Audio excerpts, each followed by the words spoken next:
এই দিন শব্দের তারপরে দেখুন সূরাতুল বাকারার 256 নম্বর আয়াতে আল্লাহ বলেছেন লা ইকরাহা ফিদ্দিন। এখানে দিন শব্দকে কর্মফল অর্থে নয়, ধর্ম অর্থে ব্যবহার করেছে।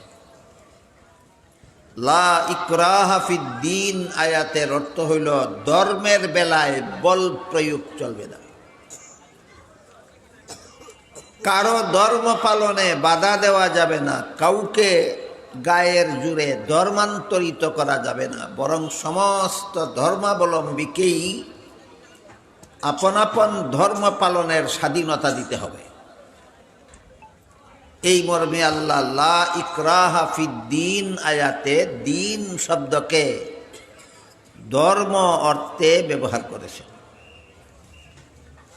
কিন্তু এখানে প্রশ্ন জাগে, যেহেতু আল্লাহ এখানে সমস্ত ধর্মাবলম্বীদেরকেই আপন আপন ধর্ম পালনের স্বাধীনতা ঘোষণা করেছেন, তাহলে কি সমস্ত ধর্মই আল্লাহর কাছে গ্রহণযোগ্য? এই প্রশ্নের পরিষ্কার জবাব পাওয়া যায় সূরা আলে ইমরানের 85 নম্বর আয়াত। সেখানে আল্লাহ বলেছেন মাই ইয়াবতাগি গায়রাল ইসলামি দীনান ফালাই ইউকবালা মিনহু। ইসলাম ছাড়া আর কোনো ধর্মই আল্লাহর কাছে গ্রহণযোগ্য নয়। তাই প্রশ্ন জাগে, গ্রহণযোগ্য না হলে পালন করার স্বাধীনতা দিলেন কেন? আর পালন করার স্বাধীনতাই যদি দিলেন তাহলে গ্রহণযোগ্য হবে না কেন? এই প্রশ্নের জবাব বোঝার জন্য আমি একটা উদাহরণ দিয়ে থাকি। যে কোনো শিক্ষা প্রতিষ্ঠানের ছাত্রদেরকে শিক্ষাদান সমাপ্ত করার পরে যখন পরীক্ষা নেওয়া হয়, পরীক্ষার্থী ছাত্ররা যখন প্রশ্নপত্র হাতে নিয়ে পরীক্ষার হলে বসে, তারা সবাই কি প্রশ্নের সঠিক জবাব লেখে না অনেকে ভুলও লেখে? যারা ভুল লেখে তারা পাস করবে না ফেল করবে? তাহলে যেই ভুল লেখার কারণে ফেল করবে, এই ভুল লিখতে বাধা দিল না কেন? আর বাধাই যদি দিল না তাইলে ফেল করবে কেন? এই প্রশ্নের যেই জবাব, ইসলাম ছাড়া আর কোনো ধর্মই যদি গ্রহণযোগ্য না হয় তাহলে বাধা দিব না কেন? আর বাধাই যদি দেব না তাহলে গ্রহণযোগ্য হবে না কেন? ওই প্রশ্নেরও সেই জবাব। উভয় প্রশ্নের জবাব হলো নিয়ম রক্ষার জন্য। পরীক্ষার হলে ছাত্ররা প্রশ্নের জবাব ভুল লেখলে ফেল করবে, ঠিক আছে, কিন্তু বাধা দেওয়ার নিয়ম নাই। কারণ বাধা দিলে এটা পরীক্ষা থাকে না। ঠিক তেমনি ভাবে দুনিয়াতে সমস্ত মানুষকেই আল্লাহ পরীক্ষার জন্য পাঠাইছে। এখানে ভুল ধর্ম, ভ্রান্ত ধর্ম পালন করেও বাধা দেওয়া যাবে না, পরীক্ষার নিয়ম রক্ষার জন্য। এই সুযোগে যদি কোনো পরীক্ষার্থী ছাত্র ইচ্ছা মতো প্রশ্নের জবাব ভুল লেখে, তাহলে যেভাবে তার কপালে গুড়ার ডিম ছাড়া আর কিছু নাই, তেমনিভাবে এই সুযোগে যদি দুনিয়াতে কেউ ইসলাম ছাড়া আর কোনো ধর্ম পালন করে, তার ব্যাপারেও আল্লাহ বলেন ওয়াহুয়া ফিল আখিরাতি মিনাল খাসিরিন, তার কপালেও পরকালে জাহান্নাম ছাড়া আর কিছু নাই। কাজেই এই প্রশ্নের জবাব সমস্ত মুসলমানদের জানা থাকা দরকার যে ইসলাম ছাড়া আর কোনো ধর্ম আল্লাহর কাছে গ্রহণযোগ্য না হলেও আমাদেরকে বাধা দিতে দেন না কেন? নিয়ম রক্ষার জন্য। প্রশ্নের জবাবটা সঠিকভাবে না জানার কারণে অনেকে সত্য ধর্ম ইসলাম এবং বাতিল ধর্মের মধ্যে একটা একাকার করে ফেলতে চায়, জগা খিচুড়ি পাকাতে চায়। কেউ কেউ মুসলমান হওয়ার দাবি করেও হিন্দুদের দুর্গা পূজার অনুষ্ঠানে মিষ্টি খেতে যায়। জিজ্ঞাসা করলে বলে ধর্ম যার যার, উৎসব সবার। আমি বলি ধর্ম যার যার, উৎসব সবার হওয়ার কারণে যদি মুসলমানেরা হিন্দুদের দুর্গা পূজার মিষ্টি খাওয়ার জন্য যেতে পারে, তাহলে তো হিন্দুরাও মুসলমানের কুরবানির গরুর গোশত খাওয়ার জন্য আসতে পারে। তোমরা যাও কেন, ওরা আসে না কেন? বোঝা গেল ধর্ম যার যার, উৎসব সবার নয়, মুসলমানকে হিন্দুমুখী করার চক্রান্ত ছাড়া আর কিছু নয়। এই শয়তানি চক্রান্ত রুখে দাঁড়াতে হবে। সত্য ধর্ম আর বাতিল ধর্মে একাকার করার শয়তানি চক্রান্ত করতে দেওয়া হবে না। তো সূরাতুল বাকারার 256 নম্বর আয়াতে আল্লাহ দিন শব্দকে ধর্ম অর্থে ব্যবহার করেছেন। সূরায়ে শূরার 13 নম্বর আয়াতে আল্লাহ বলেছেন আকিমুদ্দিন। এখানে দিন অর্থ কর্মফল নয়, দিন অর্থ ধর্মও নয়। এখানে আল্লাহ দিন শব্দকে ইসলামের সহি আকিদা অর্থে ব্যবহার করেছে। আকিমুদ্দিনের অর্থ হইল তোমরা ইসলামের সহি আকিদায় অটল থাকো, ইসলামের বিশুদ্ধ মতবাদে অটল থাকো।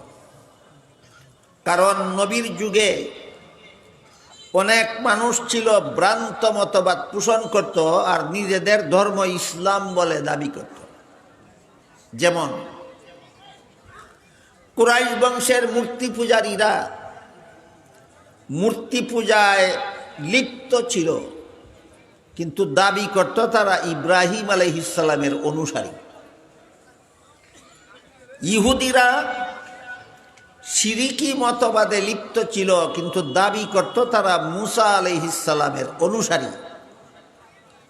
খ্রিস্টানেরা দাবি করত তারা ঈসা আলাইহিস সালামের অনুসারী, কিন্তু তারা ঈসা আলাইহিস সালামকে আল্লাহর শরীকদার সাব্যস্ত করেছিল।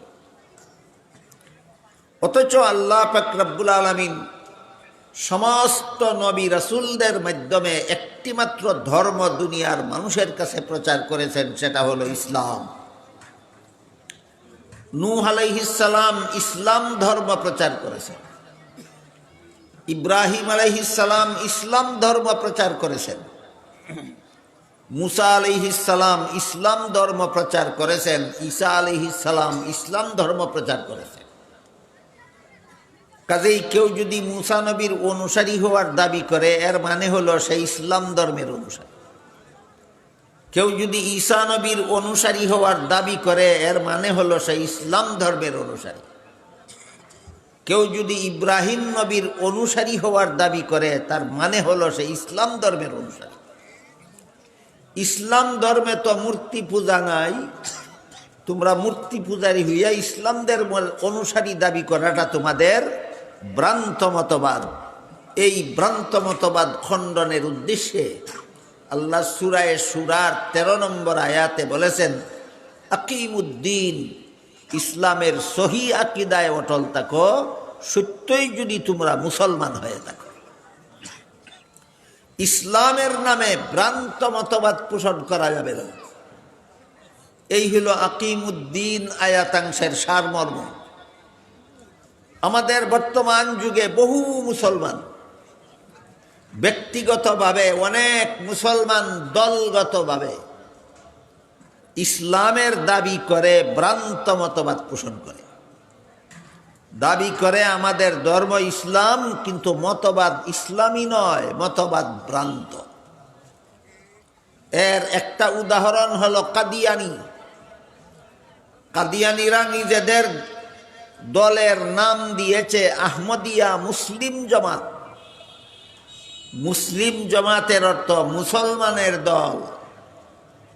আপনারা বলেন কাদিয়ানিরা সত্যই মুসলমানের দল না কাফিরের দল? কাফিরের দল নিজেদেরকে মুসলমানের দল বলে দাবি করে। এই দাবি অবান্তর, মিথ্যা। এই জন্য আল্লাহ যারা যারা নিজেদেরকে মুসলমান বলে দাবি করে এদেরকে কঠোর নির্দেশ দিয়া বলেন, ইসলামের নামে ভ্রান্ত মতবাদ পোষণ করা যাবে না।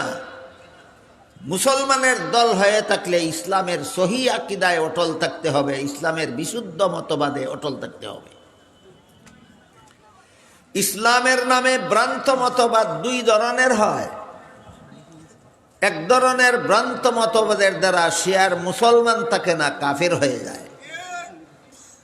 আরেক ধরনের ভ্রান্ত মতবাদের দ্বারা কাফিরও হয় না, নির্বেজাল মুসলমানও থাকে না, মুসলমান নামের বেজাল সাব্যস্ত হয়ে যায়। বুঝে থাকলে বলুন, ভ্রান্ত মতবাদ কত প্রকার? দুই প্রকার। যে ভ্রান্ত মত, এক প্রকার ভ্রান্ত মতবাদ আছে এর দ্বারা মুসলমান থাকে না, কাফির হইয়া যায়, যেমন কাদিয়ানী। আর এক প্রকার ভ্রান্ত মতবাদ আছে, এই ভ্রান্ত মতবাদের দ্বারা সরাসরি কাফিরও হয় না, নির্বেজাল মুসলমানও থাকে না। কোন ধরনের ভ্রান্ত মতবাদ পোষণ করলে একজন মুসলমান আর মুসলমান থাকে না, এই কথাটা আমাদের সমাজে আলোচনারও যথেষ্ট অভাব আছে। সমাজের সাধারণ মুসলমানের বুঝারও যথেষ্ট অভাব আছে। একজন মুসলমান কোন ধরনের ভ্রান্ত মতবাদ পোষণ করলে সে আর মুসলমান থাকে না, কাফের হইয়া যায়। সেই ভ্রান্ত মতবাদটা হইল, যেই মতবাদের দ্বারা কোরআনের কোনো কথার বিরুদ্ধে বিদ্রোহ হয়, কোরআনের কোনো কথার বিরোধিতা হয়, এই মতবাদ গ্রহণ করলে আর মুসলমান থাকে না, কাফের হইয়া যায়। আপনারা কি বুঝতে পারলেন কোন ধরনের ভ্রান্ত মতবাদ পোষণ করলে মুসলমান কাফির হইয়া যায়? যে ভ্রান্ত মতবাদের দ্বারা কোরআনের কোনো কথা অমান্য হয়, কোরআনের কোনো কথা, যে ভ্রান্ত মতবাদের কারণে কোরআনের কোনো কথা অমান্য হয়, এমন ভ্রান্ত মতবাদ পোষণ করলে মুসলমান থাকে না, কাফির হইয়া যায়। তাইলে কাদিয়ানীরা কোরআনের কোন কথা অমান্য করলো, এখন প্রশ্ন জানি। কাদিয়ানীরা তো নিজেদেরকে নিজেরা মুসলমান বলে দাবি করে, এরা কোন কথার কারণে কোরআন অমান্য করা অবধারিত হইল? সেটা হলো কোরআন শরীফের সূরা আহজাবের 40 নম্বর আয়াত। এখানে আল্লাহ আমাদের নবীকে খাতামুন নবিয়্যিন উপাধি দিয়েছেন। আর হাদিস শরীফে রাসূল করিম সাল্লাল্লাহু আলাইহি ওয়াসাল্লাম বলেছেন, আনা খাতামুন নবিয়্যিন লা নাবিয়্যা বাদি। আমি খাতামুন নবিয়্যিন কথার অর্থ হইল আমার পরে আর কোনো নবী নাই, আমি শেষ নবী। কাদিয়ানীরা মুহাম্মদুর রাসূলুল্লাহকে শেষ নবী মানে না, এর মানিল কোরআনের ঘোষণা খাতামুন নবিয়্যিন মানে না। মুহাম্মদুর রাসূলুল্লাহকে শেষ নবী না মানার কারণে কোরআনের আয়াত খাতামুন নবিয়্যিন অমান্য করা জরুরি হইয়া দাঁড়াইল। কাজেই যে কথার দ্বারা, যে কাজের দ্বারা কোরআনের কোনো কথা অমান্য করা পরিষ্কার হয়ে যায়, এমন ভ্রান্ত মতবাদের পরে এই ব্যক্তি আর মুসলমান থাকে না, কাফির হয়ে যায়। কাদিয়ানীরা কোরআনের কোন কথা অমান্য করার কারণে কাফির, খাতামুন নবিয়্যিন অমান্য করার কারণে কাফির। বলেন, কাদিয়ানীরা কোরআনের কোন কথা অমান্য করে কাফির? খাতামুন নবিয়্যিন অমান্য করে কাফির। এইভাবে যে কোনো মুসলমান হওয়ার দাবিদার এমন কোনো ভ্রান্ত মতবাদ পেশ করবে যার দ্বারা কোরআনের কথা অমান্য হয়, এই ভ্রান্ত মতবাদের দ্বারা সে আর মুসলমান থাকে না, কাফির হয়ে যায়। আমি শুনেছি আমাদের বর্তমান বাংলাদেশে একজন মহিলা নেত্রী পুরুষকে একের বেশি স্ত্রী গ্রহণ করতে পারবে না, এই দাবি করেছেন। একজন মহিলা যেহেতু একের বেশি স্বামী গ্রহণ করার অধিকার রাখে না, তাই একজন পুরুষকেও একের বেশি স্ত্রী রাখার অধিকার দেওয়া হবে না, এই দাবি কোরআনের প্রকাশ্য বিরোধিতা। কোরআনে আল্লাহ বলেন, ফানকিহু মা তাবা লাকুম মিনান নিসাই মাসনা ওয়া সুলাসা ওয়া রুবা। তোমরা প্রয়োজনে এবং শর্ত সাপেক্ষে 2 বিবি রাখতে পারো, 3 বিবি রাখতে পারো, 4 বিবি রাখতে পারো। তাহলে কোরআনে একজন মুসলমান পুরুষকে 1, 2, 3, 4 বিবি রাখার বিধান দেওয়া হয়েছে কিনা? যে মহিলা বলে পুরুষ একের বেশি স্ত্রী রাখতে পারবে না, এই মহিলার দাবি কোরআনের পক্ষে গেল না বিরুদ্ধে গেল? এই মহিলা কাফের, এই মহিলার সমস্ত সমর্থকরা কাফির। বুঝে থাকলে বলেন কেমনে কাফির হইল? কোরআনের ওই আয়াত অমান্য কইরা কাফির হইল যে আয়াতে আল্লাহ মুসলমানকে একের বেশি বউ রাখার বিধান দিয়েছেন। কোরআনে দিয়েছেন একের বেশি বউ রাখার বিধান, সে মানে না, অর্থাৎ কোরআন মানে না। যে কোরআন মানে না সে মুসলমান থাকে না, কাফের হইয়া যায়। এই হইল এক ধরনের ভ্রান্ত মতবাদ, যে ভ্রান্ত মতবাদের কারণে মুসলমান থাকে না, কাফের হইয়া যায়। উদাহরণগুলি বুঝে থাকলে বলতে পারবেন কোন ধরনের ভ্রান্ত মতবাদের কারণে মুসলমান কাফির হইয়া যায়? যে ভ্রান্ত মতবাদের কারণে কোরআনের কোনো কথা অমান্য হয়, যে ভ্রান্ত মতবাদের কারণে কোরআনের কোনো কথা অমান্য হয়, এমন ভ্রান্ত মতবাদ পোষণকারী মুসলমান থাকে না, কাফের হইয়া যায়। আরেক রকমের ভ্রান্ত মতবাদ আছে ইসলামের নামে।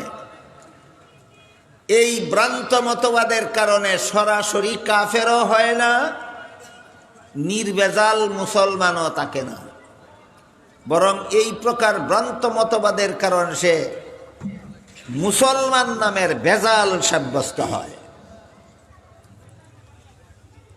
এর উদাহরণ হইল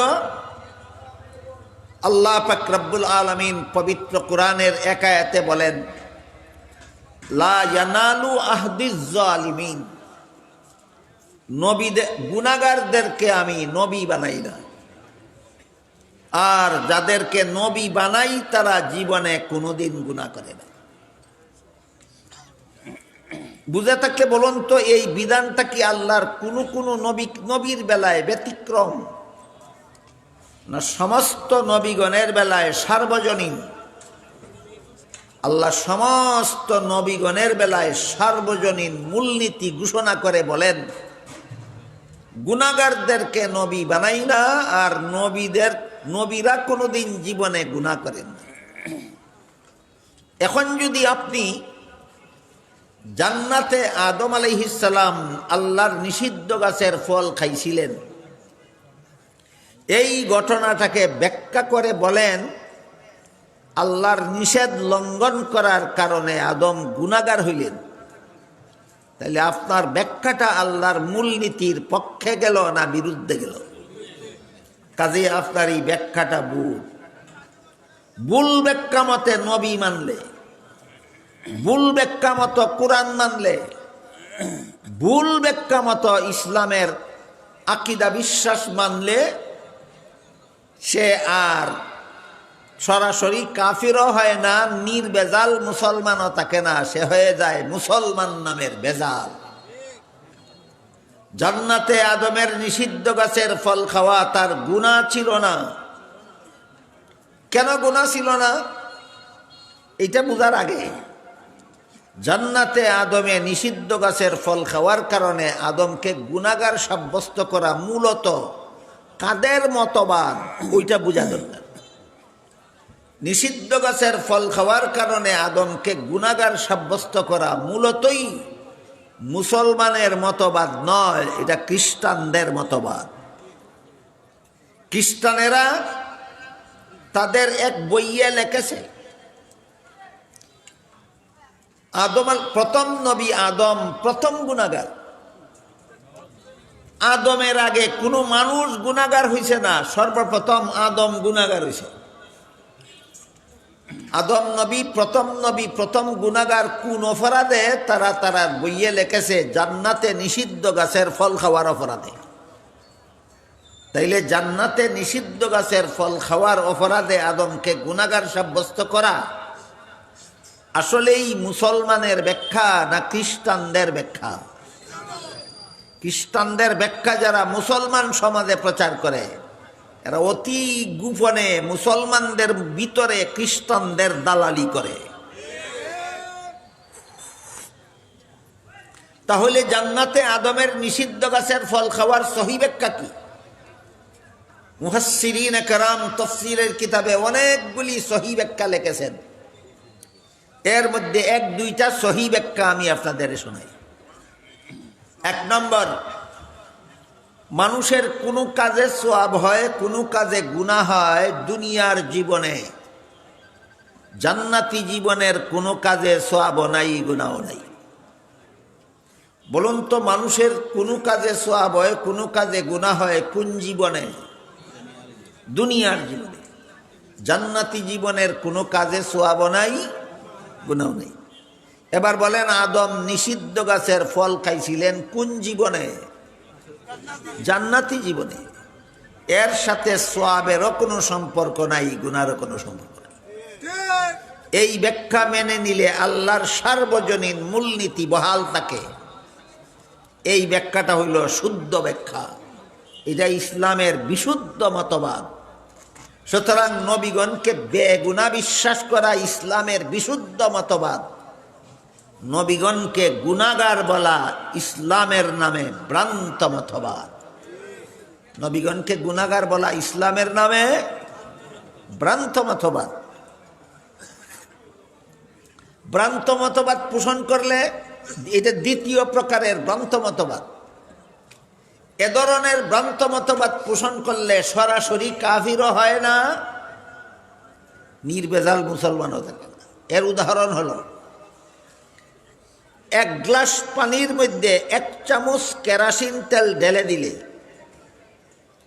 বলেন সবটা পানি কেরাসিন হয়ে যায় না? পানিটা পানিই থাকে, কেরাসিনটা কেরাসিনেই থাকে, কিন্তু পানিটা আর পান করার যোগ্য থাকে না। তাহলে এটা নির্ভেজাল পানি না বেজাল? যেমন ভাবে 1 গ্লাস পানির মধ্যে 1 চামচ কেরাসিন তেল ঢেলে দিলে পানি আর নির্ভেজাল থাকে না, এমন বেজাল হয় যে বেজালের কারণে এই পানিটা আর পান করা যায় না। ঠিক তেমনি ভাবে ইসলামের নামে যারা দ্বিতীয় প্রকার ভ্রান্ত মতবাদ পোষণ করে, এরা কাফির হয় না, কিন্তু এদের ইসলাম ভেজালপূর্ণ হয়ে যায়। এই ভেজাল ইসলাম জাহান্নাম থেকে বাঁচাবার যোগ্য থাকে না। ভেজাল ইসলাম জাহান্নাম থেকে বাঁচাবার যোগ্য থাকে না। তাহলে কোন প্রকারের ভ্রান্ত মতবাদ থেকে আমাদের ঈমান হেফাজত করতে হবে? উভয় প্রকার। যে ভ্রান্ত মতবাদের কারণে মুসলমান কাফির হয়ে যায়, ঈমান বাঁচাবার জন্য সেই ভ্রান্ত মতবাদ থেকেও আমাদের দূরে থাকতে হবে। আর যে ভ্রান্ত মতবাদের কারণে কাফির না হলেও জাহান্নামী সাব্যস্ত হয়ে যায়, ওই রকমের ভ্রান্ত মতবাদ থেকেও মুসলমানদের দূরে অবস্থান করতে হবে জাহান্নাম থেকে বাঁচার স্বার্থে। আজকে শুনলাম এক বক্তা তার বক্তৃতায় কইছে,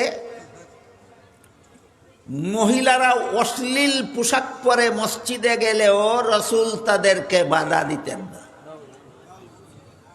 মহিলা অশ্লীল পোশাক, অশ্লীল পোশাক বলতে বেহায়ামি পোশাক, যে পোশাকের দ্বারা তার হায়া লজ্জা আছে বলে প্রমাণ হয় না, যে পোশাকের দ্বারা তার শরীরের সৌন্দর্য ডাকে না, খোলা থাকে, এই ধরনের পোশাককে বাংলা ভাষায় অশ্লীল পোশাক বলা হয়। এক বক্তা বলেছে, মহিলারা অশ্লীল পোশাক পরে মদিনা শরীফের মসজিদে গেলেও রাসূল তাদেরকে বাধা দিতেন না। এটা ইসলামের বিশুদ্ধ মতবাদ না, ইসলামের নামে ভ্রান্ত মতবাদ। ইসলামের নামে ভ্রান্ত মতবাদ। যারা নবীগণকে গুনাহগার বলে, এদের কাছে পিওর ইসলাম নাই, ইসলামের নামে একটা বেজাল মতবাদ আছে। যারা মহিলাদের অশালীন পোশাকের পক্ষে বক্তব্য দেয়, এদের কাছে নির্বেজাল ইসলাম নাই, ইসলাম নামের বেজাল আছে। ইসলাম নামের বেজাল আছে। আল্লাহ পাক রব্বুল আলামিন পবিত্র কোরআনে নবীকে নির্দেশ দিয়া বলেন, ওয়াকুল্লিল মুমিনাতি ইয়াগদুদনা মিন আবসারিহিন্না ওয়া ইয়াহফাজনা ফুরুজাহুন্না ওয়ালা ইউবদিনা জিনাতাহুন্না। হে রাসূল করিম সাল্লাল্লাহু আলাইহি ওয়াসাল্লাম, মুমিন মুসলমান মহিলাদেরকে বলে দিন তারা যেন দৃষ্টি নিচের দিকে রাখে, ভিন্ন পুরুষ যেন ইচ্ছাকৃতভাবে না দেখে, আর তারা যেন তাদের সতীত্ব হেফাজতে রাখে। আর সতীত্ব হেফাজতে রাখার প্রাথমিক ব্যবস্থা হলো শরীরের সুন্দর যেন ভিন্ন পুরুষের সামনে প্রকাশ না করে। আল্লাহ নবীকে নির্দেশ দিয়া বলেন মুসলমান মহিলাদেরকে বলে দিন শরীরের সুন্দর যেন ভিন্ন পুরুষের সামনে প্রকাশ না করে। তাইলে শরীরের সুন্দর ভিন্ন পুরুষের সামনে প্রকাশ না করার জন্য আল্লাহ নবীকে হুকুম দিছেন যে মহিলাদেরকে বলে দিন সুন্দর প্রকাশ করবা না, অশ্লীল পোশাক পরে পুরুষের সামনে যাবে না। আল্লাহর এই বিধান রাসূল পালন করলে অশ্লীল পোশাক পরতে বাধা দিবেন, পালন না করলে বাধা দিবেন না। যে বক্তায় কয় মহিলারা অশ্লীল পোশাক পরলে রসুল বাধা দিছেন না, আল্লাহ বলতেছেন রসুলকে বাধা দিন, হ্যাঁ কয় রসুলে বাধা দিছেন না, তার বক্তব্য মেনে নিলে রসুলে আল্লাহর হুকুম পালন করছেন না লঙ্ঘন করছেন? এদের নয়া নয়া বক্তব্য, এদের পুরাণ কথা আমাদেরকে স্মরণ করাইয়া দেয়। এদের পুরাণ কথা হইল মুহাম্মাদুর রাসূলুল্লাহ আল্লাহর দেওয়া দায়িত্ব পালনে ত্রুটি করেছেন, এটা এর পুরাণ কথা। আর নয়া কথা হইল অশ্লীল পোশাক পরিধানকারী মহিলাদেরকে বাধা দিতেন না, আল্লাহ বলেন বাধা দিন। এরা কয় বাধা দিছে না, এর মানে হইল আল্লাহর বিধান পালন করছে না। নবী নিজে যদি আল্লাহর বিধান পালন না করে থাকে তাহলে তো নবী দায়িত্ব পালনে অবহেলা করছেন। এদের নূতন কথা আমাদেরকে পুরাণ কথা স্মরণ করাইয়া দেয়। এরা যদি ইসলাম ইসলাম বলে, আমার কথাগুলি বুঝে থাকলে বলুন এদের কাছে সত্যই ইসলাম আছে না ইসলামের নামে ভেজাল? যারা বলে নবীগণ গুনাহগার, এদের কাছে ইসলাম নাই, ইসলামের নামে ভেজাল। যারা বলে সাহাবায়ে কেরামের সমালোচনা করা হারাম, সাহাবায়ে কেরামের সমালোচনা ইসলামের বিধানে হালাল নয়, হারাম। যারা বলে সাহাবাদের সমালোচনা করা হালাল, এদের কাছে ইসলাম নাই, এরা ইসলাম নামের ভেজাল। যারা বলে অশ্লীল পোশাক পরতে নবী বাধা দিছেন না, আল্লাহ বলেন বাধা দিন, এরা বলে বাধা দিছেন না, এর মানে নবী আল্লাহর হুকুম পালন করছেন না, নাউজুবিল্লাহ। এদের কাছে ইসলাম নাই, ইসলাম, এরা হইল ইসলাম নামের ভেজাল। আর এক বক্তা কিছুদিন আগে বলেছিল নবীর বিবি খাদিজা রাদিয়াল্লাহু আনহা জীবনে একবেলা নামাজও পড়ছেন না। নবীর বিবি খাদিজা রাদিয়াল্লাহু আনহা একদিন রোজাও রাখছেন না। নবীর বিবি খাদিজা রাদিয়াল্লাহু আনহা জীবনে কোনোদিন পর্দা পালন করছেন না। এই সমস্ত বক্তারা যদি কয় আমরা ইসলাম কায়েম করতে চাই, দেখি রাসূলের ইসলাম না এদের মন গড়া ইসলাম? মন গড়া ইসলাম।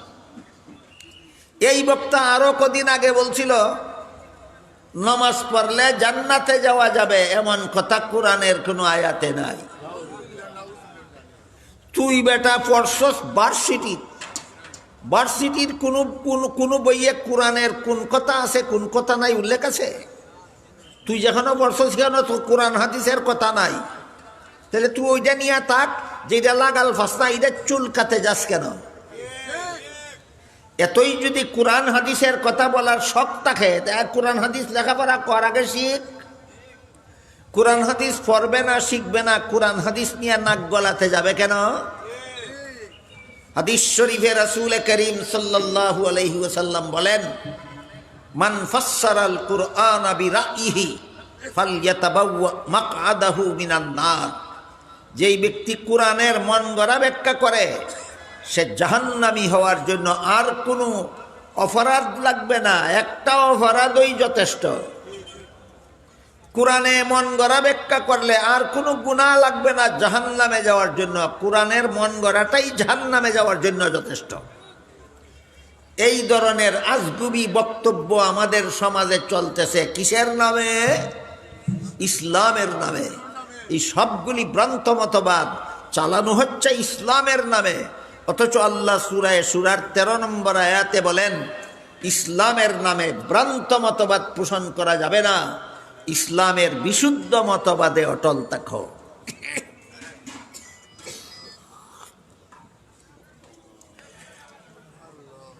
মালিক ইয়াউমিদ্দিন আয়াতে আল্লাহ দিন শব্দকে কর্মফল অর্থে ব্যবহার করেছেন।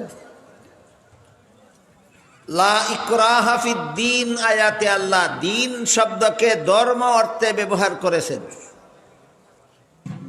আকিমুদ্দিন আয়াতে আল্লাহ দিন শব্দকে ইসলামের সহি আকীদা বা বিশুদ্ধ মতবাদ অর্থে ব্যবহার করেছেন। আজকে যে আয়াত আমি আপনাদের সামনে তিলাওয়াত করেছি সূরা মায়েদার 3 নম্বর আয়াতের অংশ, আল্লাহ বলেন আল ইয়াউমা আকমালতু লাকুম দীনাকুম। এখানে দিন শব্দকে আল্লাহ ধর্ম অর্থেও নয়, কর্মফল অর্থেও নয়, সহি আকীদা অর্থেও নয়, এখানে আল্লাহ দিন শব্দকে ইসলামের বিধিবিধান অর্থে ব্যবহার করেছেন। আকমালতু লাকুম দীনাকুমের অর্থ হইল ইসলামের বিধিবিধান পরিপূর্ণ করে দিলাম। বাকি কথা পরে বলবো, 4টা অর্থ আগে মনে আছে কিনা আমি পরীক্ষা করব। মালিকি ইয়াউমিদ্দিন আয়াতে দিন অর্থ কর্মফল। লা ইকরাহা ফিদ্দিন আয়াতে দিন অর্থ ধর্ম। আকিমুদ্দিন আয়াতে দিন অর্থ সহি আকীদা। আকমালতু লাকুম দীনাকুম এখানে দিন অর্থ ইসলামের বিধিবিধান। এবার বলুন তো, মালিক ইয়াউমিদ্দিন আয়াতে দিন অর্থ কর্মফল। লা ইকরাহা ফিদ্দিন আয়াতে দিন অর্থ ধর্ম। আকিমুদ্দিন আয়াতে দিন অর্থ সহি আকীদা। আকমালতু লাকুম দীনাকুম আয়াতে দিন অর্থ ইসলামের বিধিবিধান। বুঝে থাকলে বলেন তো, কোরআনের সবগুলি আয়াতে আল্লাহ দিন শব্দকে একই অর্থে ব্যবহার করেছেন না বিভিন্ন আয়াতে বিভিন্ন অর্থে? এই জন্য একজন সাধারণ মুসলমানকে যদি জিজ্ঞাসা করা হয় তোমার দিন বলতে তুমি কি বুঝো, এক কথায় বলতে পারে না। ধর্ম বলবে না, কর্মফল বলবে না, সহি আকীদা বলবে না, বিধিবিধান বলবে, ঠিক করতে পারে না, সিদ্ধান্ত করতে পারে না। এজন্য একটি হাদিসে রাসূল করিম সাল্লাল্লাহু আলাইহি ওয়াসাল্লাম সমস্ত মুমিন মুসলমানের দিন বলতে কি বুঝতে হবে এর একটা পরিপূর্ণ সংজ্ঞা প্রদান করেছেন, এর একটা কমপ্লিট ডেফিনেশন দান করেছেন, একটা জামে মানে তারিফ করেছেন একজন মুসলমান তার দিন বলতে কি বলবে। হাদিসটাকে মুহাদ্দিসিনে কেরামের পরিভাষায় হাদিসে জিবরিল বলা হয়। সেখানে উল্লেখ আছে জিবরিল ফিরিস্তার 3 প্রশ্নের জবাবে আল্লাহর রাসূল উম্মতকে পরিপূর্ণ দিন শিক্ষা দিয়েছেন। সেই হাদিসের মর্ম বুঝলে আমরা বুঝতে পারবো আমাদের পরিপূর্ণ দিন বলতে আমরা কি বুঝব। ইসলামের বিধিবিধানকে যে আল্লাহ সূরা মায়েদার 3 নম্বর আয়াতে বলেছেন পরিপূর্ণ করে দিলাম, এই বিধানগুলি পালন করতে গিয়া মানুষের শরীরের যে সমস্ত অঙ্গ প্রত্যঙ্গ ব্যবহৃত হয়, এই বিবেচনায় আল্লাহর ইসলামের যাবতীয় বিধিবিধান 3 প্রকার। আল্লাহর বিধিবিধান শরীরের যেসব অঙ্গ প্রত্যঙ্গের দ্বারা পালন করতে হয়, এই দৃষ্টিকোণ থেকে ইসলামের সকল বিধিবিধান 3 প্রকার।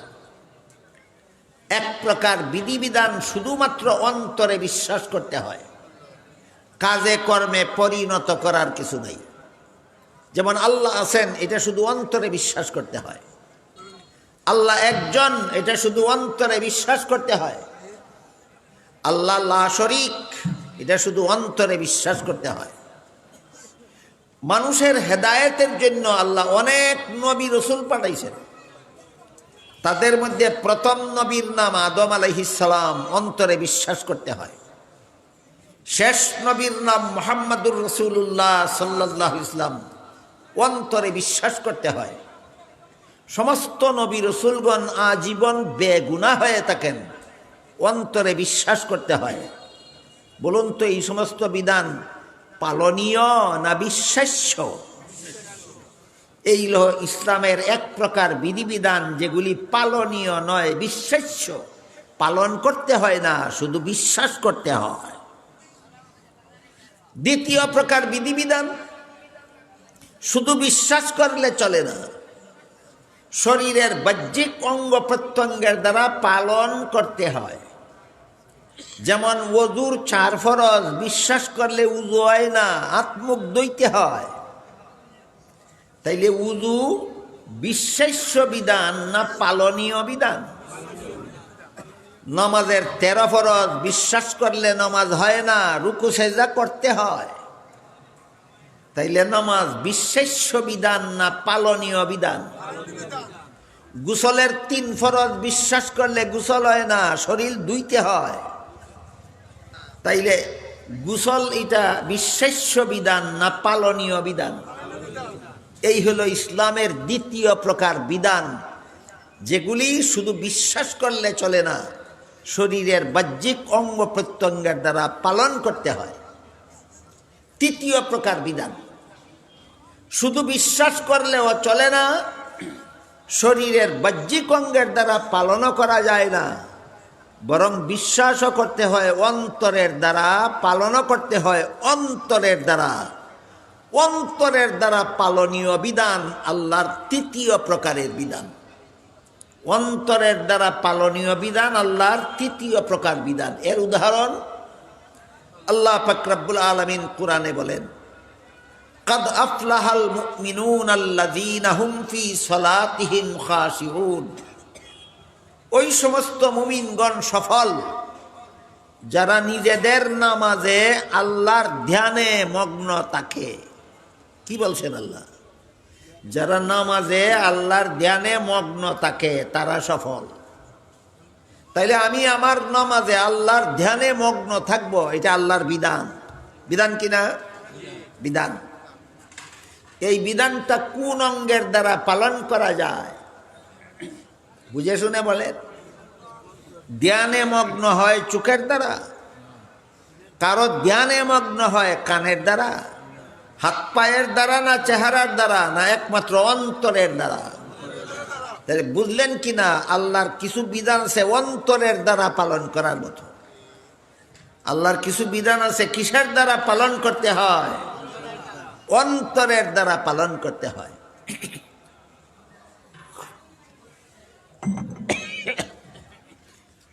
আল্লাহ কোরআনে বলেছেন, ওয়াশকুরু লিল্লাহ, তোমরা আল্লাহর শুকরিয়া আদায় করো।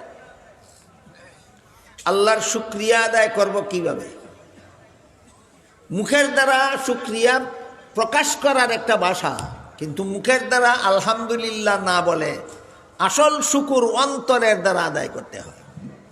অন্তরে যদি আসল শুকুর থাকে না, মুখে 1000 বার আলহামদুলিল্লাহ বললেও শুকুর আদায় হবে না। যেমন আল্লাহ পাক রব্বুল আলামিন কোরআনের বিভিন্ন আয়াতে বলেছেন তিনি জগতের সর্বত্র বিরাজমান। এক আয়াতে বলেন, ওয়াহুয়া মাআকুম আইনামা কুনতুম, তোমাদের যে যখন যেখানেই থাকো আল্লাহ তার সাথে তখন সেখানেই থাকে। আর এক আয়াতে বলেছেন, মা মিন নাজওয়া সালাসাতিন ইল্লা হুয়া রাবিউহুম ওয়ালা খামসাতিন ইল্লা হুয়া সাদিসুহুম ওয়ালা আদনা মিন যালিকা ওয়ালা আকসারা ইল্লা হুয়া মাআহুম। কোন 3 ব্যক্তি যদি কোথাও কানে কানে কথা বলে আল্লাহ তাদের সাথে সেখানেও থাকেন। কোন 5 ব্যক্তি যদি কোথাও চুপে চুপে কথা বলে আল্লাহ তাদের সাথে সেখানেও থাকেন। 3 ব্যক্তি 5 ব্যক্তি উদাহরণস্বরূপ বলা হলো। 3 ব্যক্তির কম ব্যক্তি যেখানে থাকে আল্লাহ সেখানেও থাকেন, 5 ব্যক্তির বেশি ব্যক্তি যেখানে থাকে আল্লাহ সেখানেও থাকেন।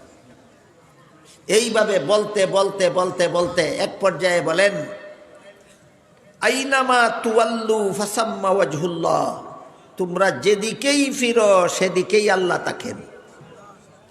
আরো অগ্রসর হয়ে বলেন, ওয়ামা কুন্না গায়িবিন, আমি কোথাও অনুপস্থিত থাকি না, আমি কোথাও অনুপস্থিত থাকি না। বুঝে থাকতে বলেন, যিনি কোথাও অনুপস্থিত থাকেন না তিনি উপস্থিত কোথায়? সবখানে। এইটাকেই সহজ সরল ভাষায় বলা হয় আল্লাহ আজিজ নাজির। আল্লাহ আজিজ নাজির। তোমরা যেখানেই থাকো আল্লাহ সেখানেই থাকেন, তোমরা যা কিছু করো আল্লাহ দেখেন। তা আল্লাহ যে আমার সামনে হাজির নাজির আছেন, আমি দেখি না কেন? এটা একটা গুরুত্বপূর্ণ প্রশ্ন। আল্লাহ যে আমার সামনে হাজির আছেন, আমি দেখি না কেন? এই প্রশ্নের জবাবে মুফাসসিরিনে কেরাম তাফসীরের কিতাবে লিখেছেন, দুনিয়ার জীবনে কোনো মানুষের চোখে আল্লাহকে দেখার মতো পাওয়ার আল্লাহ ইচ্ছা করেই দেন না। ভুলবশত না ইচ্ছা করে? আল্লাহ কি ভুলে কোনো কাজ করেন? ইচ্ছা করেই দুনিয়ার জীবনে মানুষের চোখে আল্লাহ দেখার মতো পাওয়ার দেন না। কেন দেন না? দিলেই তো দেখবে, দেখলেই ইমানটা কবুল হবে না। আল্লাহ দেখে ইমান আনলে ইমান কবুল হয় না, আল্লাহ না দেখিয়া ইমান আনলে ইমান কবুল হয়। এখন বলেন, যদি দুনিয়ার জীবনে আপনাদের চোখে আল্লাহকে দেখার মতো পাওয়ার দিতেন, অবশ্যই আপনারা আল্লাহকে দেখতেন, তখন কি ইমানটা কবুল হইতো? তাইলে দুনিয়াতে আল্লাহকে দেখার মতো পাওয়ার না দিয়া আল্লাহ আমাদেরকে ঠগাইলেন না ইমান কবুল হওয়ার ব্যবস্থা করলেন? এই আল্লাহর এই দয়ার শুকরিয়া কিভাবে আদায় করবেন? এটা কি আল্লাহর এমন একটা মেহেরবানি না যে আমার চোখে আল্লাহকে দুনিয়ার জীবনে দেখার ব্যবস্থা না দিয়ে আমার ইমানটা কবুল হওয়ার ব্যবস্থা করেছেন? এই কথাটা যদি একজনে বুঝে না, তাহলে তার অন্তরটা আল্লাহর কাছে শুকরগুজার হবে কিভাবে? আর এই কথা যদি আপনি উপলব্ধি করেন যে আমার চোখে দুনিয়াতে আল্লাহকে দেখার মতো পাওয়ার না দিয়ে আল্লাহ এত বড় মেহেরবানি করেছেন যে আমার ইমানটা কবুল হওয়ার ব্যবস্থা করেছেন, আমার কোনো চেষ্টা প্রচেষ্টা ছাড়া, আমার কোনো আবেদন নিবেদন ছাড়া, আমার কোনো ইবাদত বন্দেগী ছাড়া, একমাত্র আল্লাহ নিজে দয়া করে আমাকে আমার ইমানটা কবুল হওয়ার ব্যবস্থা করেছেন, এই কথাটা বুঝলে একজনের মন কি আল্লাহর দরবারে কৃতজ্ঞ হবে না? মনের এই কৃতজ্ঞতার নাম শুকুর। মনের এই কৃতজ্ঞতার নাম শুকুর। এই কথাটা যদি আমি মনে মনে বুঝতে পারি, অন্তরের দ্বারাই শুকুর আদায় হয়। শুকুর আদায় করার ভাষা মুখের দ্বারা আলহামদুলিল্লাহ বলা হয়। অন্তরে যদি আল্লাহর মেহেরবানির উপলব্ধি থাকে না, মুখের দ্বারা আলহামদুলিল্লাহ বলার কোনো সার্থকতা থাকে না। তাহলে আল্লাহর শুকুর আদায় হয় অন্তরের দ্বারা। এটা অন্তরের দ্বারা পালনীয় বিষয়। আল্লাহর বিধান তোমরা শুকুর আদায় করো। শুকুর কোন অঙ্গের দ্বারা আদায় হয়? অন্তরের দ্বারা। আল্লাহর বিধান তোমরা নামাজে আল্লাহর ধ্যানে মগ্ন থাকো। বলেন, আল্লাহর ধ্যানে মগ্ন থাকার বিধান কোন অঙ্গের দ্বারা পালন করা হয়? অন্তরের দ্বারা। এটা হলো আল্লাহর তৃতীয় প্রকারের বিধান, যা অন্তরের দ্বারা পালন করতে হয়। এই হইল আল্লাহর সর্বমোট 3 প্রকার বিধান। এক প্রকার বিধান শুধু অন্তরে বিশ্বাস করতে হয়। দ্বিতীয় প্রকার বিধান শরীরের বাহ্যিক অঙ্গের দ্বারা পালন করতে হয়। তৃতীয় প্রকার বিধান বিশ্বাসও করতে হয় অন্তরের দ্বারা, পালনও করতে হয় অন্তরের দ্বারা। এই 3 প্রকার বিধানের বিবরণ দিয়া হাদিসে জিবরিলে আল্লাহ রসুল বলে দিয়েছেন, ইউআল্লিমুকুম দীনাকুম। এই 3 প্রকার বিধান হলো তোমাদের দিন। এই 3 প্রকার বিধান হলো মুমিন মুসলমানের দিন। এবার বলুন, কত প্রকার বিধান? 3 প্রকার বিধান। 3 প্রকার বিধানের আলোচনা 3টা এলেমের মধ্যে হয়। আর 3টা এলেমের 3টা নাম আছে। প্রথম প্রকার এলিমের নাম হলো ইলমে আকাইদ। দ্বিতীয় প্রকার এলেমের নাম হলো ইলমে ফিকহ। তৃতীয় প্রকার এলিমের নাম হলো ইলমে তাজকিয়া। এই 3 এলেমের সমষ্টি হলো মুমিন মুসলমানের পরিপূর্ণ দিন। বুঝে থাকলে নারে তাকবীর সময় নষ্ট করে লাভ নেই। কথা শুনেন, কথা বুঝেন। আল্লাহর যাবতীয় বিধিবিধান 3 প্রকার। প্রথম প্রকার বিধিবিধানের নাম ইলমে আকাইদ, যা শুধু অন্তরে বিশ্বাস করতে হয়। দ্বিতীয় প্রকার বিধিবিধানের নাম ইলমে ফিকহ, যা শরীরের বাহ্যিক অঙ্গের দ্বারা পালন করতে হয়। তৃতীয় প্রকার বিধিবিধানের নাম ইলমে তাজকিয়া, যা বিশ্বাসও করতে হয় অন্তরের দ্বারা, পালনও করতে হয় অন্তরের দ্বারা। এই তিন এলেমের সমষ্টির নাম মুমিন মুসলমানের দ্বীন। আমি কি আপনাদেরকে দ্বীন বুঝাইতে পারলাম? মুমিন মুসলমানের দ্বীন কত এলিমের নাম? প্রথম এলিমের নাম হইল ইলমে আকাইদ, দ্বিতীয় এলিমের নাম হইল ইলমে ফিকহ, তৃতীয় এলিমের নাম হইল ইলমে তাজকিয়া। ইলমে আকাইদ আল্লাহর ওই সমস্ত বিধান জানার নাম যেগুলি শুধু অন্তরে বিশ্বাস করতে হয়। ইলমে ফিকহ আল্লাহর ওই সমস্ত বিধান জানার নাম যেগুলি শরীরের বাহ্যিক অঙ্গের দ্বারা পালন করতে হয়। ইলমে তাজকিয়া আল্লাহর ওই সমস্ত বিধান জানার নাম যেগুলি বিশ্বাসও করতে হয় অন্তরের দ্বারা, পালনও করতে হয় অন্তরের দ্বারা। এই তিন প্রকার এলিমের সমষ্টি হল মুমিন মুসলমানের পরিপূর্ণ দ্বীন। বুঝাতে পারলাম? এই মর্মে আল্লাহ বলেন, আল ইয়াউমা আকমালতু লাকুম দীনাকুম, আজকে আমি তোমাদের দ্বীনকে পরিপূর্ণ করে দিলাম, ইসলামের যাবতীয় বিধিবিধান পরিপূর্ণ করে দিলাম। এখন একটা আনুষঙ্গিক কথার মীমাংসা। অন্তরের দ্বারা পালনীয় বিধানগুলির একটা উদাহরণ আমরা বুঝলাম। আমার নমাজে আমি আল্লাহর ধ্যানে মগ্ন থাকবো, যে আল্লাহর বিধান। তোমার নমাজে তুমি আল্লাহর ধ্যানে মগ্ন থাকবো, তাহলে আমার নমাজে আমি আল্লাহর ধ্যানে মগ্ন থাকবো, এটা আল্লাহর বিধান কিনা? কত প্রকার, কত নম্বরের?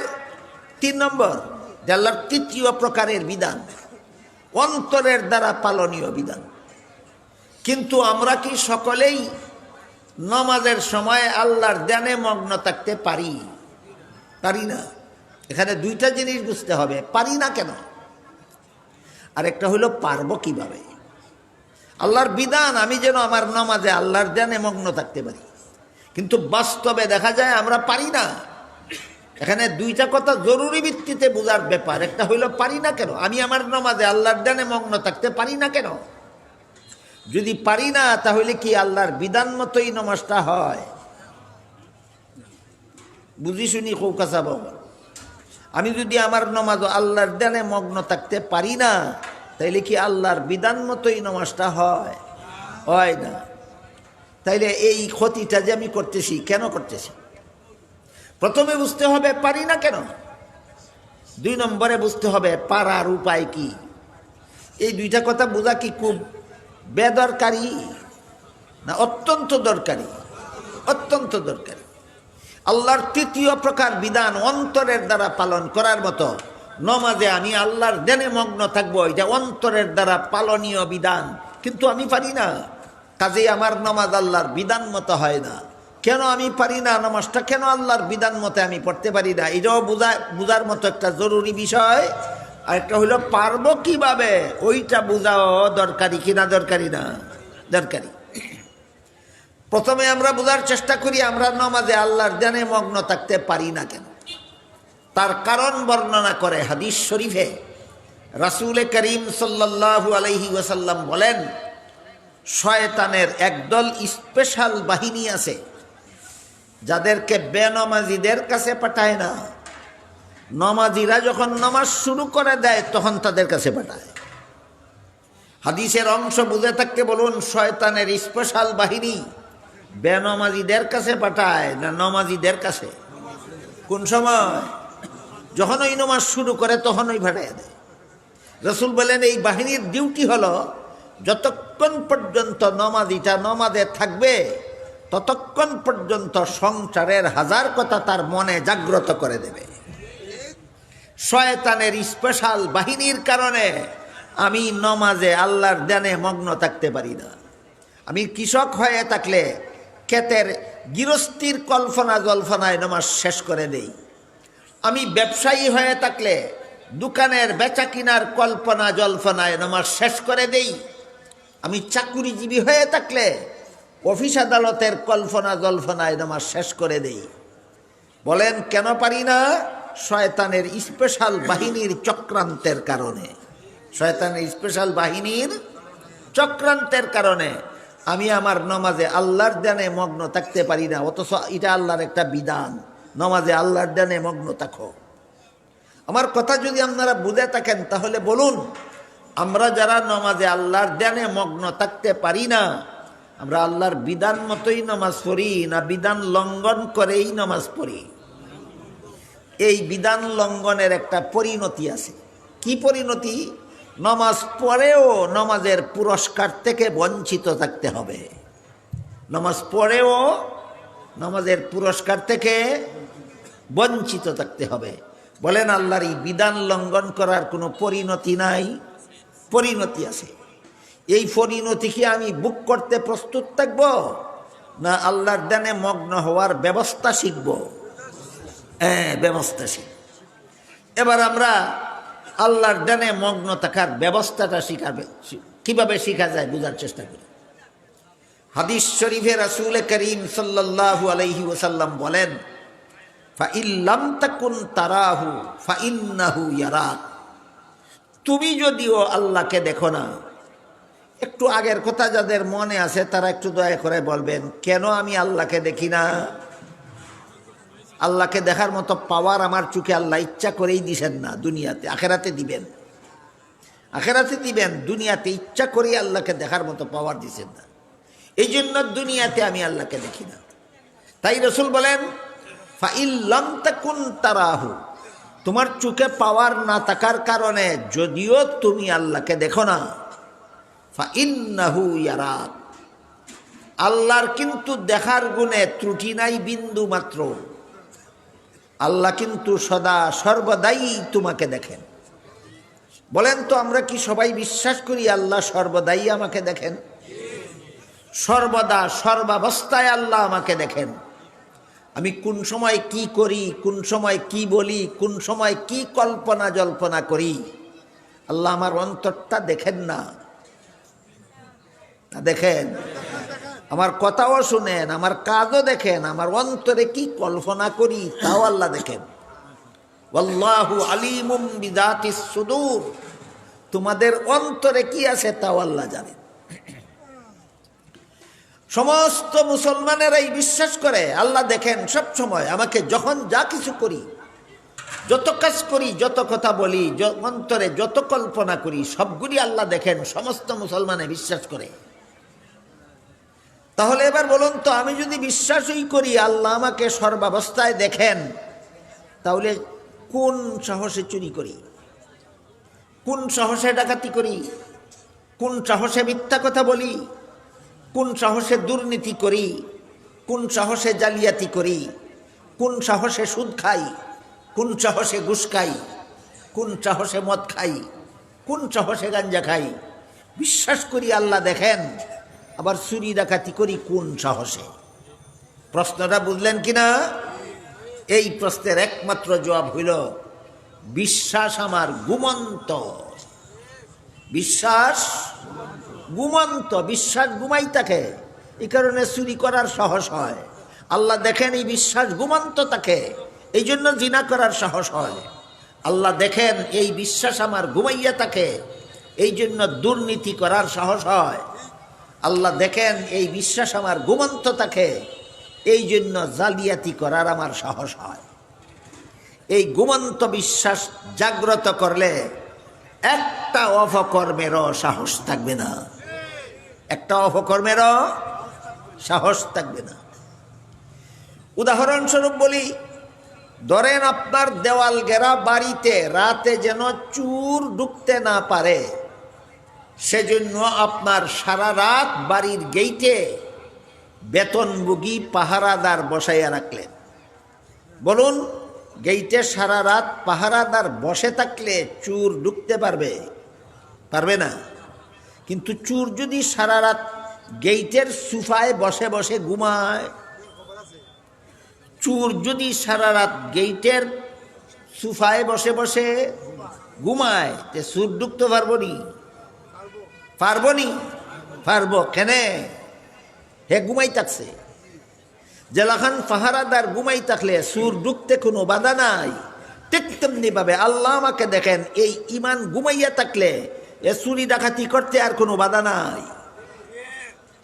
আজকে বুঝলেন কি মুসলমান অপকর্ম কেন করে? আল্লাহ দেখেন এই বিশ্বাস তার ঘুমাই থাকে ফারাদারের মতো। এই বিশ্বাস কিতা করে? ঘুমাই থাকে ফারাদারের মতো। এই কারণে বিশ্বাসও করে আল্লাহ দেখেন, আবার সুদও খায়।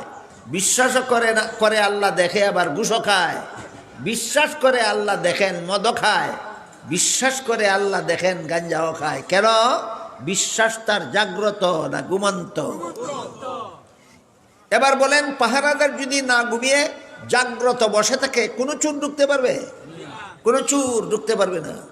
ঠিক তেমনি ভাবে আল্লাহ আমাকে দেখেন, এই বিশ্বাস যদি আমার জাগ্রত থাকে, তাহলে কোনো অপকর্ম আমার দ্বারা সম্ভব হবে না।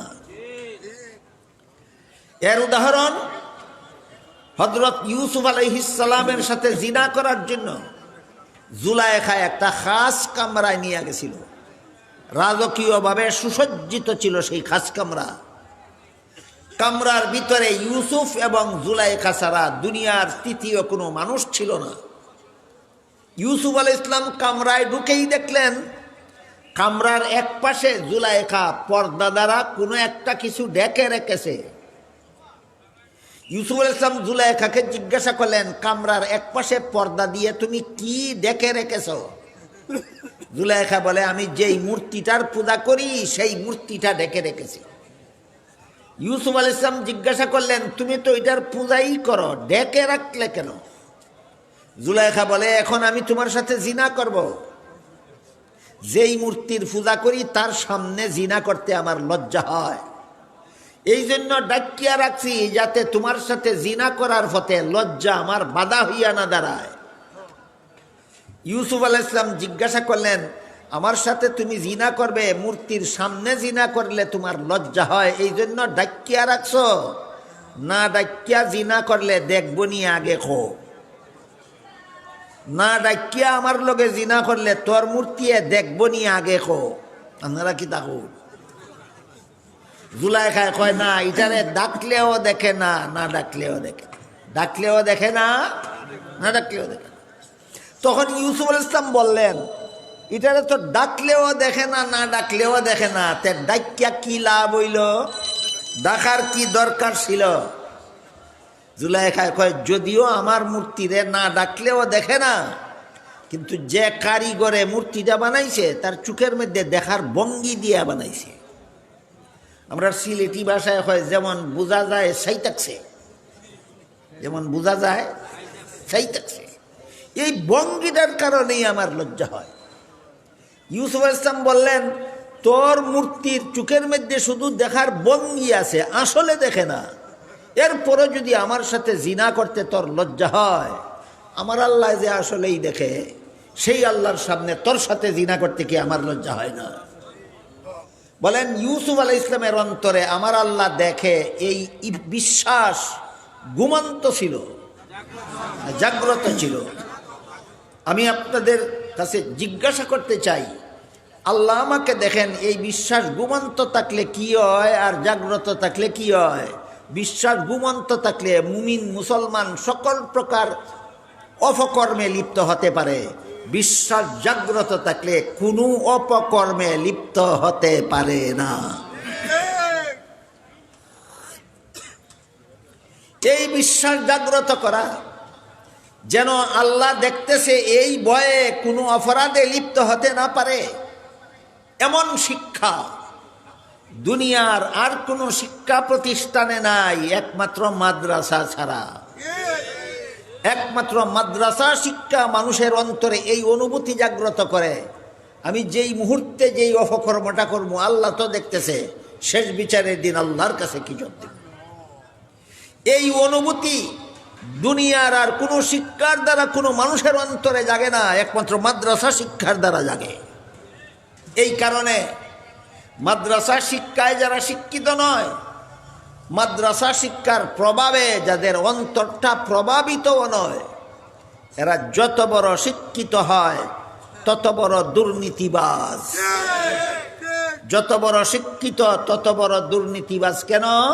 সে যে শিক্ষা গ্রহণ করেছে সেই শিক্ষার মধ্যে আল্লাহ যে দেখতেছে আল্লাহকে কি জবাব দিব, এই অনুভূতি জাগে না, জাগে না, জাগে না। আল্লাহ যে দেখতেছে আল্লাহর কাছে এই অপকর্মের কি জবাব দেব, এই অনুভূতি মানুষের অন্তরে জাগে একমাত্র মাদ্রাসা শিক্ষার দ্বারা, একমাত্র মাদ্রাসা শিক্ষার দ্বারা। সুতরাং দুর্নীতিমুক্ত সমাজ গড়ার শিক্ষা মাদ্রাসা শিক্ষা ছাড়া দুনিয়াতে আর কোনো শিক্ষা নাই। অন্যান্য শিক্ষা, অনেক উচ্চ শিক্ষা আছে জগতে, বড় বড় শিক্ষিত ডক্টর, পণ্ডিত, দার্শনিক জন্ম হয়, কিন্তু দুর্নীতিমুক্ত জন্ম হয় না। কেন? আল্লাহর কাছে কি জবাব দিব, আল্লাহ যে দেখতেছে আমার সকল কাজ, আল্লাহর কাছে কি জবাব দিব, এই অনুভূতি যে শিক্ষায় জাগে না, এই শিক্ষার দ্বারা শিক্ষিত হতে পারে, দুর্নীতি মুক্ত হতে পারে না। সহজ একটা উদাহরণ দেই আপনাদের কাছে কথাটা বোঝার জন্য। দীর্ঘদিন যাবৎ বাংলাদেশের রাষ্ট্রীয় গদিতে প্রধান দুই দলের কোনো একটা দলই যায়। দীর্ঘদিন যাবৎ বাংলাদেশের রাষ্ট্রীয় গদিতে প্রধান দুই দলের কোনো এক দল যায়, তৃতীয় কোনো দল গদির খান্দা খাসা তো যাইতে পারে না, দুই দলের লেজও না ধরিয়া। এটারে আমি কই লেজুর বৃত্তির রাজনীতি। স্বয়ং সম্পূর্ণ রাজনীতি না লেজুর বৃত্তির রাজনীতি? অন্য দলের লেজ ধরিয়া যারা গদির খান্দাত যায় এরা স্বয়ং সম্পূর্ণ রাজনীতি করে না লেজুর বৃত্তির রাজনীতি? এই লেজুর বৃত্তির রাজনীতি বাংলাদেশ ভরা। দুই দলে লেজুর বৃত্তির রাজনীতি করে না, স্বয়ং সম্পূর্ণ রাজনীতি করে এই দুই প্রধান দল। একবার ই দল যায় গদির, আর একবার হি দল যায় গদির। ই দল গদিত গিয়া কয় হি দলে দেশটা লুটিয়া খাইছিল, আর ই দলে গদিত গিয়া কয় ই দলে দেশটা লুটিয়া খাইছে। হাসা কথা কইয়া থাকলে আসলে ঘটনাটা কিতা হইছে বুঝি শুনি খুব। হাসা কইয়া থাকলে কিতা হইছে, লঙ্কা যে ওই গেছে হেওই রাক্ষস হইছে। এখানে এই দুই দলে কোনো শিক্ষিত নাই। লঙ্কা গেলে রাক্ষস হয়। এখানে যে শিক্ষায় শিক্ষিত, এই শিক্ষার দ্বারা আল্লাহর কাছে কি জবাব দিব এই ভয় জাগে না। এই জন্য যত বড় শিক্ষিত হবে গদিতে গেলে তত বড় লুটতরাজ করবে। আমি কি আপনাদেরকে বুঝাতে পারলাম? শিক্ষিতরা গদিত গেলে দেশের সম্পদ লুটটা খায়, এখানে আল্লাহর ভয় নাই। শিক্ষিতরা গদিত গেলে দেশের সম্পদ লুটটা খায়, এখানে আল্লাহর ভয় নাই। সুতরাং এই সমস্ত শিক্ষা দুর্নীতিমুক্ত দেশ গড়ার শিক্ষা নয়। দুর্নীতিমুক্ত দেশ গড়ার শিক্ষা একমাত্র মাদ্রাসা শিক্ষা। আর যদি আপনারা কেউ হন বলে না হুজুর, এই যে কয় অমুক দলে দেশ লুটিয়া খাইছে, তমুক দলে দেশ লুটিয়া খাইছে, আসলে খাইছে না, এটা মিছা মাতে পলিটিক্যাল পলিসি। পলিটিক্যাল পলিসির কারণে কয় সে ওই দেশ লুটিয়া খাইছে না। তাহলে তো দুনো দলে ওই মিছা কয়। তাইলে তোমরা রাজনীতি মিশার রাজনীতি, হয়তো দুর্নীতির রাজনীতি আর না হয় মিথ্যার রাজনীতি। আপনাদের দেশ এই দুই রকমের অভিশপ্ত রাজনীতির অভিশাপে ধ্বংস। হয়তো দুর্নীতির রাজনীতি এই দেশে চলে, আর না হয় মিথ্যার রাজনীতি চলে। কেন শিক্ষিতরা দুর্নীতির রাজনীতি করে, কেন শিক্ষিতরা মিথ্যার রাজনীতি করে? কারণ তাদের শিক্ষার মধ্যে আল্লাহর কাছে কি জবাব দিব সেই ভয় নাই। এই কারণে মাদ্রাসা শিক্ষার প্রভাবে যাদের অন্তর প্রভাবান্বিত নয়, আল্লাহর কাছে কি জবাব দিব এই ভয় যাদের অন্তরে জাগে না, এরা যত বড় শিক্ষিত হয় তত বড় দুর্নীতিবাজ হতে বাধ্য। এবার মূল কথার দিকে ফিরে যায়। বুঝা থাকলে বলুন, আল্লাহ আমাকে দেখতেছে, এই বিশ্বাস ঘুমন্ত থাকলে অপকর্মের থেকে বিরত থাকা যায় না? জাগ্রত থাকলে এই বিশ্বাসটা জাগ্রত করার একটা ট্রেনিং আছে। এই বিশ্বাসটা জাগ্রত করার একটা ট্রেনিং আছে। এই ট্রেনিংটা গ্রহণ করতে হয় নমাজে। ট্রেনিংটা গ্রহণ করতে হয় নমাজে। এটা শরীরের বাহ্যিক অঙ্গ প্রত্যঙ্গের ট্রেনিং নয়, অন্তরের ট্রেনিং। অন্তরের দ্বারা ট্রেনিং গ্রহণ করতে হয়। এই ট্রেনিং যারা গ্রহণ করবে না, জীবনে কোনোদিন নামাজে আল্লাহর ধ্যানে মগ্ন থাকতে পারবে না। বলেন তো, নামাজে আমরা আল্লাহর ধ্যানে মগ্ন থাকতে পারি না কেন? শয়তানের স্পেশাল বাহিনীর কারণে। ইয়াদ আছে নি? নামাজে আমরা আল্লাহর ধ্যানে মগ্ন থাকতে পারি না কেন? শয়তানের স্পেশাল বাহিনীর কারণে। শয়তানের স্পেশাল বাহিনীর চক্রান্ত থেকে আপনি বেঁচে যাবেন ট্রেনিং ছাড়া সম্ভব নয়। ট্রেনিং ছাড়া সম্ভব নয়। বলেন তো, টেইলারের কাছে ট্রেনিং গ্রহণ না করে কেউ টেইলার হতে পারে? ডাক্তারের কাছে ট্রেনিং গ্রহণ না করে কেউ ডাক্তার হতে পারে? বাবুর্চির কাছে ট্রেনিং গ্রহণ না করে কেউ বাবুর্চি হতে পারে?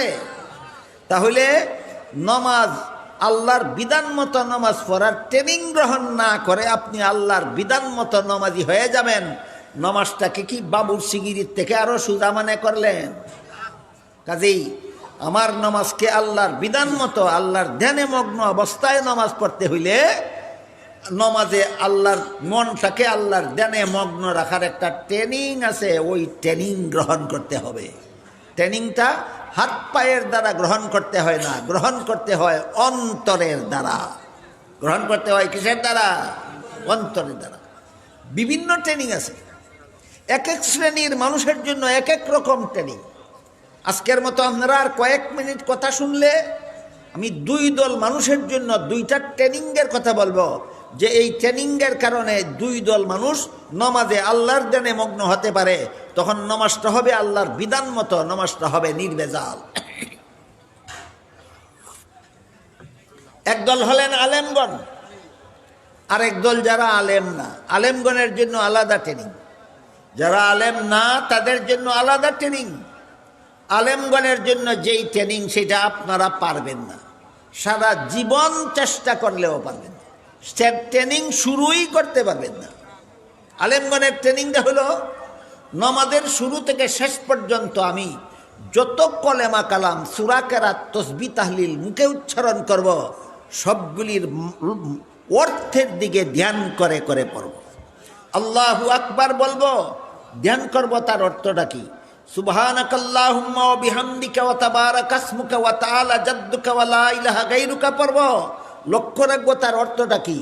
আলহামদু সূরা পড়ব, লক্ষ্য রাখবো তার অর্থটা কি। আলাম তারা সূরা পড়ব, লক্ষ্য রাখবো তার অর্থটা কি। রুকুর তসবিহ পড়ব, লক্ষ্য রাখবো তার অর্থটা কি। সেজদার তসবিহ পড়ব, লক্ষ্য রাখবো তার অর্থটা কি। বসে আত্তাহিয়াত পড়ব, লক্ষ্য রাখবো তার অর্থটা কি। বসে দুরূদ শরীফ পড়ব, লক্ষ্য রাখবো তার অর্থটা কি। বসে দোয়া মাসুরা পড়ব, লক্ষ্য রাখবো তার অর্থটা কি। আসসালামু আলাইকুম ওয়া রাহমাতুল্লাহ বলে নামাজ থেকে বের হব, লক্ষ্য রাখবো তার অর্থটা কি। এই ট্রেনিংটা আপনারা পারবেন? জি না, কেউ পারবেন না। আপনি কি জানেন সুবহানাকাল্লাহুম অর্থ কি? আপনি কি জানেন ওয়া তাবারাকা ইসমুকা অর্থ কি? অর্থ আপনি লক্ষ্য করবেন কিভাবে? আপনি কিভাবে, আপনি কি জানেন ওয়া তাআলা জাদ্দুকা অর্থ কি? আপনি অর্থের দিকে লক্ষ্য রাখবেন কিভাবে? আপনি কি জানেন লা ইলাহা গায়রুকা অর্থ কি? আপনি কিভাবে লক্ষ্য রাখবেন? মোটেও পারবেন না, মোটেও পারবেন না। কাজে এই ট্রেনিংটা যা কিছু মুখে পড়ব সবগুলির অর্থের দিকে লক্ষ্য রাখব, এই ট্রেনিংটা কার জন্য? আলেমদের জন্য। এটা আপনার কেউ পারবেন না। এবার বলুন, আমি মুখে যখন পড়ি আলহামদুলিল্লাহ রাব্বিল আলামিন, আমি লক্ষ্য রাখবো এর অর্থটা কি, কিসের দ্বারা? অর্থের দিকে লক্ষ্য রাখবো কিসের দ্বারা? অন্তরের দ্বারা।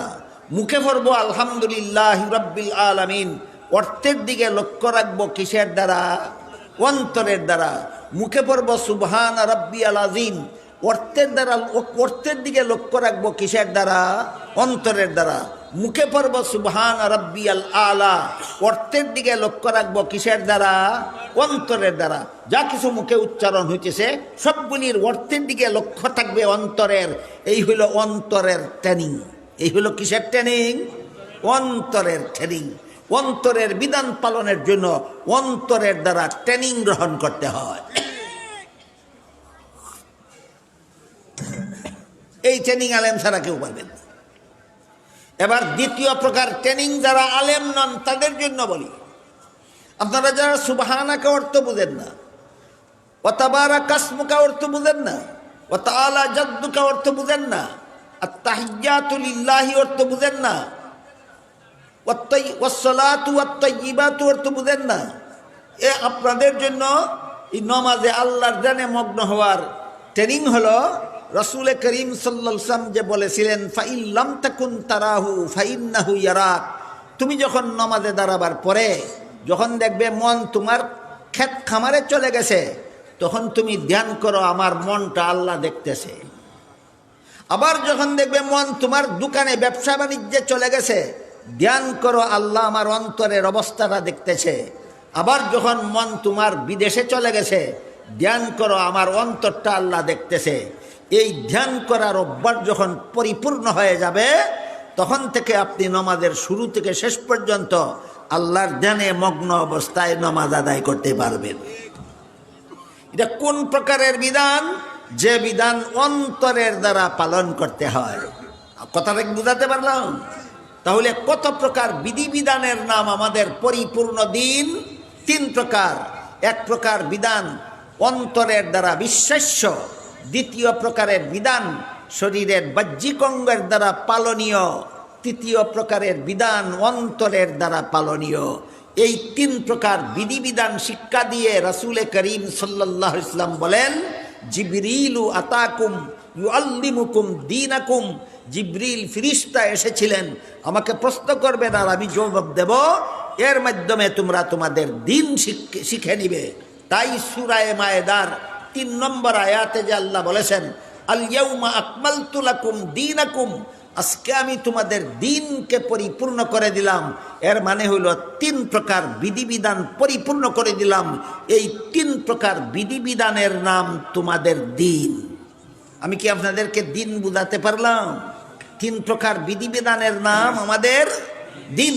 প্রথম প্রকার বিধিবিধানের নাম ইলমে আকাইদ, আকিদা শুদ্ধ করা, আকিদা দুরুস্ত করা। আকিদা যদি ভুল থাকে তাহলে শরীরের অঙ্গ যারা পালনীয় বিধান পালনের আধা পয়সার দাম নাই। আকিদা যদি ভুল থাকে নামাজ রোজা ইবাদত বন্দেগীর আধা পয়সার দাম নাই। এর একটা উদাহরণ দেই শুনেন। কাদিয়ানীরা মুহাম্মদুর রাসূলুল্লাহকে শেষ নবী বিশ্বাস করে না। আমলের দোষ না আকিদার দোষ? কাদিয়ানীরা মুহাম্মদুর রাসূলুল্লাহকে শেষ নবী বিশ্বাস করে না, এটা আমলের দোষ না, এটা আকিদার দোষ। হে দিন 50 ওয়াক্ত নামাজ পড়লে কি গুড়ার ডিমের কাজ হইব? হে 12 মাস রোজা রাখলে কি গুড়ার ডিমের কাজ হইব? কাজী বলেন আমল আগে না আকিদা আগে? এই কথা এই সমাজের অনেক মুসলমানে জানে না, বুঝে না। এরা মনে করে আকিদা এগুলি কঠিন বিষয়, আমাদের জানার বুঝার ব্যাপার নয়। আমি কোন রকম নমাজ বন্দেগী কইরা জীবনটা কাটাই এলাই। আরে বেটা, নমাজ বন্দেগী কইরা তো কাদ্যানীয় জীবন কাটায়। আকিদা নষ্ট, নমাজ বন্দেগীর আধা পয়সার দাম নাই। আমলের মূল্য আর আকিদার মূল্য বোঝার জন্য একটা উদাহরণ দিয়ে কথা শেষ করি। 1 লেখা ডাইনে শূন্য দিলে 10 হয়, 2 শূন্য দিলে 100 হয়, 3 শূন্য দিলে হয় 1000, 4 শূন্য দিলে হয় 10,000। বলেন 1 লেখে ডাইনে শূন্য 4টা দিলে হয় 10,000। শূন্যের এই মূল্য দেখিয়া যদি 1 মুছে ফেলে, 10,000 লিখিয়া শূন্য 4টা রাখিয়া 1 মুছি লাইছে, এই দুমদুমিটা না করলে ওয়াজের দ্বারা হয় না। এই রদ দেখা খোলা বেচা একসাথে হয় না। হয়তো এইটা লগটা হুক্কা চালু নাইলে এইটা চালু রাখবে। হেরা দুমদুমি ইচ্ছা মতো করুক, আমরা কথা বন্ধ করে দিই। 1 মুছি লাইছে, 10,000-এর 1 মুছি লাইলে আরো 9,999 থাকে না? খালি গুড়ার ডিম থাকে। ঠিক তেমনি ভাবে আমলের ফজিলত দেখিয়া যারা আকিদা ধ্বংস করে ফেলে, এদের আমলের দ্বারা গুড়ার ডিম থাকে। বলেন আমল সংশোধন আগে না আকিদা সংশোধন আগে? আল্লাহ আপনাদেরকে আমাদেরকে সবাইকে আমল আকিদা সবকিছু সংশোধন করে পরিপূর্ণ মুমিন মুসলমান হওয়ার সৌভাগ্য দান করুন। সবাই বলুন আমিন। সুবহানা রাব্বিকা রাব্বিল ইজ্জাতি আম্মা ইয়াসিফুনা ওয়া সালামুন আলাল মুরসালিন ওয়ালহামদুলিল্লাহি রাব্বিল আলামিন।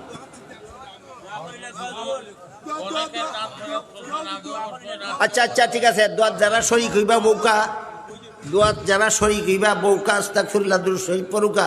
আমি খুব মুখতসর দোয়া করে দিব। দোয়ার পরে আমি আর একটা প্রোগ্রামও দিতাম, আপনারা আমারে মুসাফার লাগে বেরিলেন না জানো, মুসাফার নিয়ত যারা আছে আনা মুসাফায় পুরা সব পাইবা, আর বেরিলেইলে যে আমার ক্ষতি হইব এই কারণে সওয়াব আপনারা নষ্ট হইব। আল্লাহুম্মা সাল্লি আলা সাইয়্যিদিনা ওয়া নাবিয়িনা মাওলানা মুহাম্মদ ওয়া আলা আলিহি ওয়া সাহবিহি ওয়া বারিক ওয়া সাল্লিম কামা তুহিব্বু ওয়া তারদা আদাদা মা তুহিব্বু ওয়া তারদা। আলহামদুলিল্লাহিল্লাযী হাদানা লিহাযা ওয়া মা কুন্না লিনাহতাদিয়া লাউলা আন হাদানাল্লাহ।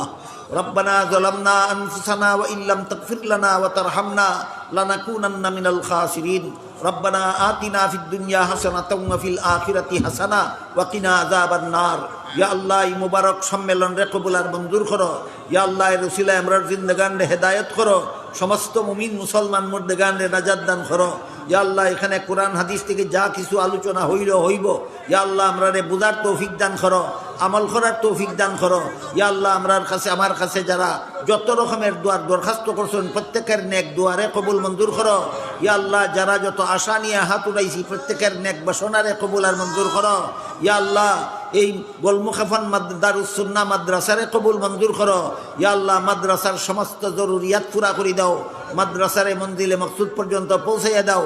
ইয়া আল্লাহ, মাদ্রাসার খেদমতে যারা যতভাবে জড়িত সকলের খেদমতে কবুল মঞ্জুর করো। ইয়া আল্লাহ, মাদ্রাসার সমস্ত ছাত্রদেরকে ভবিষ্যতের ওয়ারাসাতুল আম্বিয়া বানাইয়া দাও। ইয়া আল্লাহ, আমরার হকলের পক্ষ থাকি লাখ লাখ কোটি কোটি দুরুদ সালাম রাসূল করিম সাল্লাল্লাহু আলাইহি ওয়াসাল্লামের রওজা শরীফে পৌঁছাইয়া দাও। রব্বানা তাকাব্বাল মিন্না ইন্নাকা আনতাস সামিউল আলিম ওয়া তুব আলাইনা ইন্নাকা আনতাত তাওয়াবুর রহিম ওয়া সুবহানা রাব্বিকা রাব্বিল ইজ্জাতি আম্মা ইয়াসিফুন ওয়া সালামুন আলাল মুরসালিন ওয়ালহামদুলিল্লাহি রাব্বিল আলামিন। আমিন বিরহমাতিকা ইয়া